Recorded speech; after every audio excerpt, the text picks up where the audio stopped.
उदय सिंह का जन्म 4 अगस्त 1522 में चित्तौड़ में हुआ था। वह मेवाड़ के महाराणा और भारत के वर्तमान राजस्थान राज्य में उदयपुर शहर का निर्माण करवाए थे। वह मेवाड़ साम्राज्य के 12वें शासक थे। वह राणा सांगा और बूंदी की राजकुमारी रानी कर्णावती के चौथे पुत्र थे। उनके पिता राणा सांगा की मृत्यु के बाद रतन सिंह द्वितीय को राजा का ताज पहनाया गया था। 1531 में रतन सिंह द्वितीय की हत्या कर दी गई। उनके भाई महाराणा विक्रमादित्य सिंह उनके उत्तराधिकारी बने।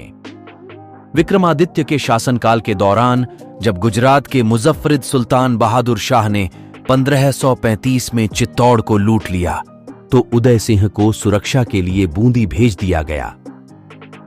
1537 में नवीर ने विक्रमादित्य की हत्या कर दी और राजगद्दी पर कब्जा कर लिया। उसने उदय सिंह को भी मारने की कोशिश की, लेकिन उदय की धाई पन्नादाई ने उसे उसके चाचा बनवीर से बचाने के लिए अपने बेटे चंदन की बलि दे दी और उसे कुंभलगढ़ ले गई। वह राज्यपाल आशा शाह देपुरा माहेश्वरी माजहान के भतीजे के भेष में 2 साल तक कुंभलगढ़ में गुप्त रूप में रहे। उदय सिंह के 24 पुत्र थे। उनकी दूसरी पत्नी सज्जाबाई सोलंकिनी ने उनके बेटों शक्ति सिंह और विक्रम देव सिंह को जन्म दिया। धीरबाई भट्टियानी उनकी पसंदीदा पत्नी थीं और उनके बेटों जगमाल सिंह, कुंवर अगर सिंह, कुंवर पचायत सिंह की मां थीं। धीरबाई से उदय सिंह को 2 बेटियां भी रानी वीरबाई झाला, कुंवर सागर सिंह और कुंवर राय सिंह की मां थीं। 1540 में मेवाड़ के सरदारों द्वारा कुंभलगढ़ में उनका राज्याभिषेक किया गया। उनकी पहली पत्नी महारानी जयवंताबाई सोनगरा से उनके सबसे बड़े बेटे महाराणा प्रताप का जन्म उसी वर्ष हुआ था। 1544 में शेरशाह सूर्य ने सम्मेल में मालदेव को पराजित करने के बाद मारवाड़ पर आक्रमण किया। उदय सिंह अभी मेवाड़ में गृह युद्ध से निपट रहे थे और उनके पास सूर्य साम्राज्य से लड़ने के लिए संसाधन नहीं थे, इसलिए उन्होंने चित्तौड़ को शेर शाह सूरी को इस शर्त पर सौंप दिया कि शेर शाह मेवाड़ के लोगों को नुकसान नहीं पहुंचाएगा। शेर शाह ने भी शर्तें स्वीकार कर लीं, क्योंकि वह जानता था कि घेराबंदी लंबी और महंगी होगी। उदय सिंह और उनकी परिषद को लगा कि चित्तौड़ बहुत असुरक्षित है और इसलिए उन्होंने मेवाड़ की राजधानी को सुरक्षित स्थान पर स्थानांतरित करने की योजना बनाई।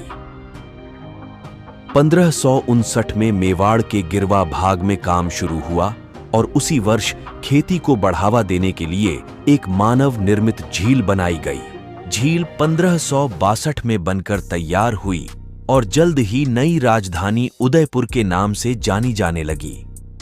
1562 में उदय ने मालवा सल्तनत के अंतिम शासक बाज बहादुर को शरण दी, जिनके राज्य को अकबर ने मुगल साम्राज्य में मिला लिया था। सितंबर 1567 में उनका बेटा शक्ति सिंह धौलपुर से उनके पास आया और उन्हें चित्तौड़ पर कब्जा करने की अकबर की योजना के बारे में बताया। उदय सिंह ने युद्ध परिषद बुलाई।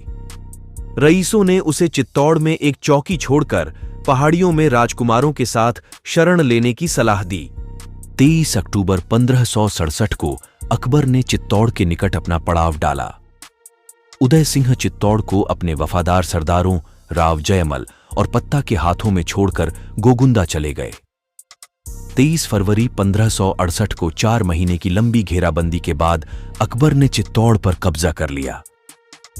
घेराबंदी की परिणति शहर की क्रूर लूट हुई, जिसमें चित्तौड़ की चौकी और 25 से 40 हजार नागरिक मारे गए। चित्तौड़ के मुगलों से हार जाने के बाद उदय ने बाद में अपनी राजधानी उदयपुर स्थानांतरित कर दी और उनकी मृत्यु 1572 में गोगुंदा में हुई। उनकी मृत्यु के बाद जगमाल ने सिंहासन पर कब्जा करने की कोशिश की, लेकिन मेवाड़ के सरदारों ने जगमाल को सफल होने से रोक दिया और 1 मार्च 1572 को महाराणा प्रताप सिंह को सिंहासन पर बिठाया। इस तरह की जानकारी के लिए मेरे चैनल को सब्सक्राइब करें और वीडियो अच्छी लगी हो तो शेयर, कमेंट, लाइक करें।